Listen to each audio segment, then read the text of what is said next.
What is up, denizens of the interwebs? It's Chats here, coming at you with another video, and this time we're getting right back into the Ubisoft news. Because this time it looks like the shitstorm couldn't be getting much worse unless they would have to close down. So, like, subscribe, and hop in, losers. This is getting spicy. Alright, so the first big piece of news that we're getting is coming from that Park Place over here from John F. Trent. Ubisoft officially delays Assassin's Creed Shadows to February 2025. And I'm just gonna say that I friggin' called it. And also,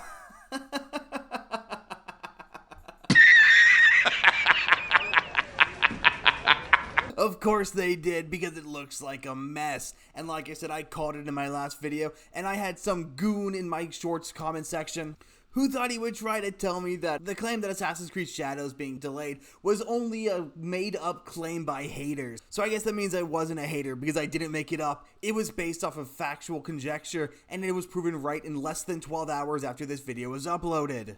So sit and spin, my guy.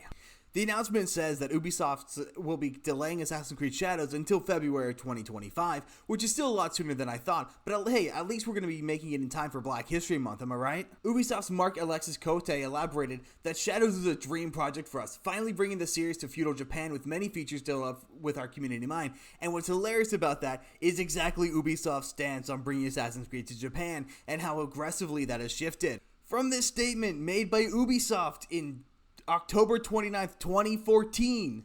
Feudal Japan would work as an Assassin's game, for sure, but I feel like it would start to look like, oh, have I played this? He's legitimately said that setting Assassin's Creed in Japan would be too easy of a win. It's the obvious choice if he wants free money, so the fact that they're doing it there now is absolutely hilarious, because it tells you exactly what everyone already knows. They've given up, they've lost, they don't know what to do, because they are failing. And the fact that they gave even better ideas, such as putting an Assassin's Creed game set in the middle of India during the British Raj. And what's even funnier is that this game is coming to Steam at launch once it launches in February. And the reason that's so funny is because Ubisoft hasn't had a day of release on Steam in years. They've been going exclusively to the Epic Games Store and then porting it over to Steam a few months later when the numbers aren't what they want it to be, thinking it'll raise the numbers. But instead, all it does is proves that the game is just trash. Because if porting Skull and Bones over to Steam didn't save it, do you really think allowing Assassin's Creed Shadows to be on Steam will?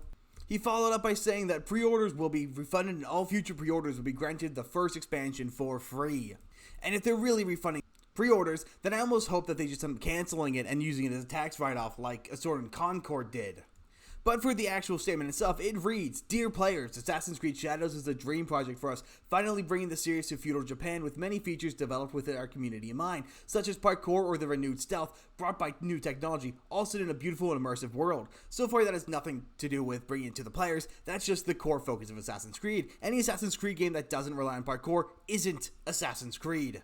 As such, we have made the decision to postpone the release date to February 14, 2025. The game will release on a broad range of platforms, including Steam at launch. Additionally, pre-orders will be refunded and all future pre-orders will be granted the first expansion for free.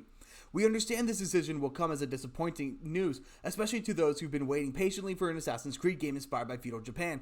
Well, we already got it with Ghost of Tsushima, but it looks like that might be ruined too with the next one. I'll be getting to that in a later video. But we sincerely believe this is the best interest of the game and ultimately your experience as a player. Rest assured, we are looking forward to the moment you will embark on a memorable adventure with Naoi and Yusuke. Until then, we thank you for your ongoing support." Written by Mark Alexis Cote on behalf of all teams working on Assassin's Creed Shadows. And while the delay might just be the sweetest part about all this, it is far from the cherry on top, as this gets even worse for Ubisoft, as this statement came specifically from a board meeting where they got destroyed. As the gamer puts it perfectly, it feels like Ubisoft have been struggling for a win recently. And during the board meeting, the members of the board are being forced to take action, and they've announced that they will launch investigation and review into the companies following recent challenges. The challenges, of course, being every single game they've released being turned to shit, and the fact that they are so deeply embroiled with Sweet Baby Inc. that it's almost shocking that they're not inside of one another. Still, it states that an executive committee under the supervision of the board of directors is launching a review aimed at further improving our execution, notably in this player-centric approach. Given the fact that they've only been doing a journalist-centric approach, it's about time they return back to the basics. And accelerating our strategic path towards a high-performing model to the benefit of our stakeholders and shareholders. And of course, that's code for woke means broke. You go woke, go broke, and this is the perfect example of that. A company so deeply invested in DEI that it has turned their company from a DEI company to DIE company. and they're paying the price. And then an even more bizarre statement from Ubisoft. They followed with explaining that it doesn't agree with the polarizing comments made about the company in recent months. Ubisoft believes that its company makes the games for the broadest possible audience and is not attempting to push any specific agenda. Now the fun part is this quote is actually taken out of context by our good friends over at The Gamer. The proper quote is, "Let me address some of the polarized comments around Ubisoft lately." And that's a little something that this journalist, quote unquote, decided to do, is instead of making it seem like the comments come from both within, outside, and in the peripheral of Ubisoft, they're claiming that it's only being targeted at Ubisoft, such as the claims of them going woke, when in fact the proof is all in the pudding, and it's all right there plain as day for everyone to see. And no amount of clever cutting and rewarding is going to hide that from the players. And then this article ends up with a fairly disappointing statement for those that have been looking forward to Ubisoft's recent work, and I would love to know how. They're promising to make the game actually fitting for people who want to play the games, not for people who are invested in journalism and invested in DEI bullshit. How is that something that's disappointing to hear when they're promising a commitment to the gamers and to make the game even better than it was before? And expanding on that statement about the external agendas, that came from within the investor call, where they mentioned that the second quarter fell short of expectations, and that is exactly why Assassin's Creed Shadows has been postponed, to make this year look a little bit better. Because instead of losing however much money they will lose, they can claim that they've only lost so much money from what they have already put out, meaning that Assassin's Creed Shadows will count for next year's losses and not this year's losses. A little bit of financial rearranging to make it look like they're doing a little bit better than they are, so the company doesn't immediately go bankrupt.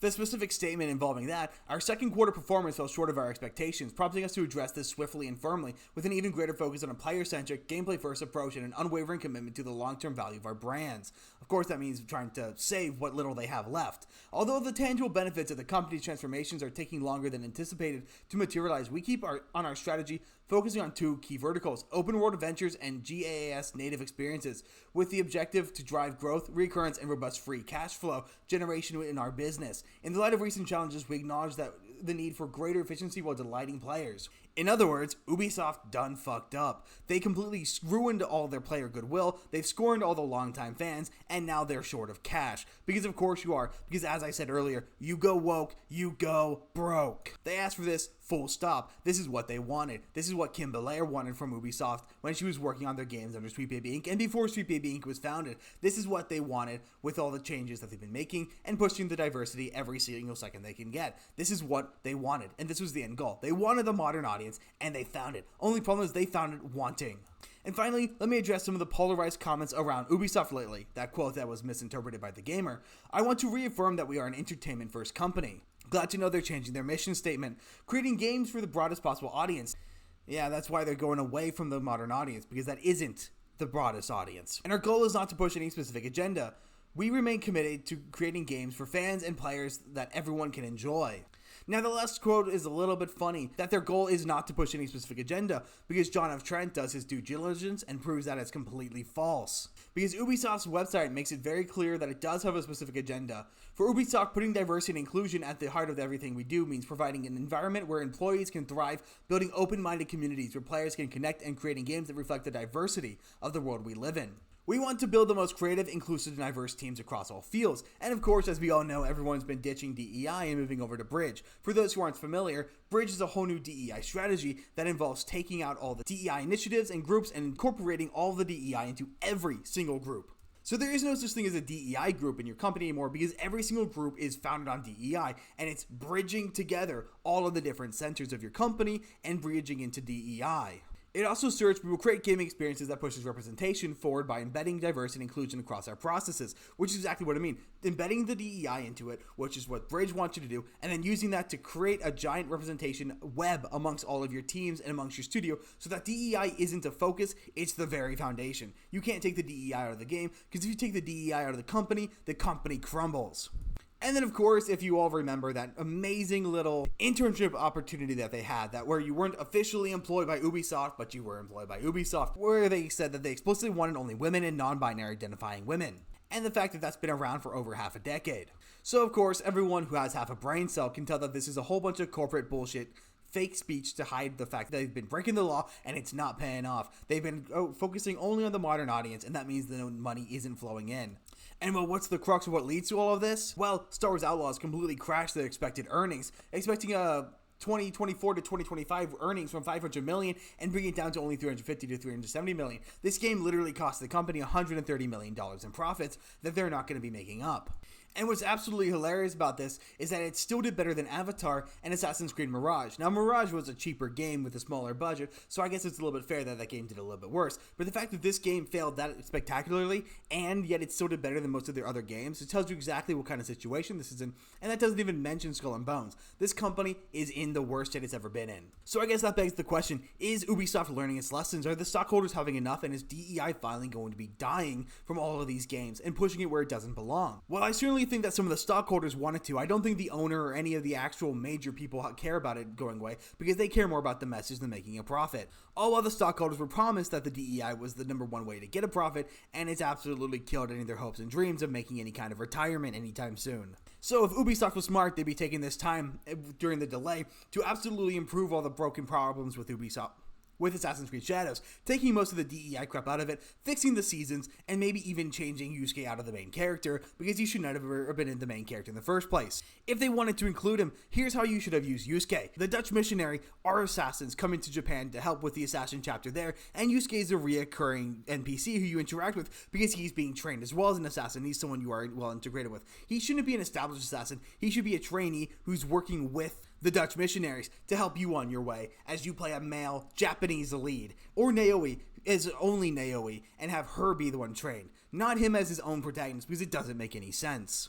And that way, you don't have to worry too much about a lot of the controversy. Him being included won't be nearly as big of an issue as him being the main character. And you don't piss off any of the Japanese people who are angry that they get to be so heavily disrespected in this game. But we'll see if they make any changes. I'm not expecting it. You let me know down in the comments if you think Ubisoft is going to take this time at all to fix anything, or if they're just going to double down in the long run. And thanks for coming along and just watching Ubisoft shoot themselves in the foot time and time again.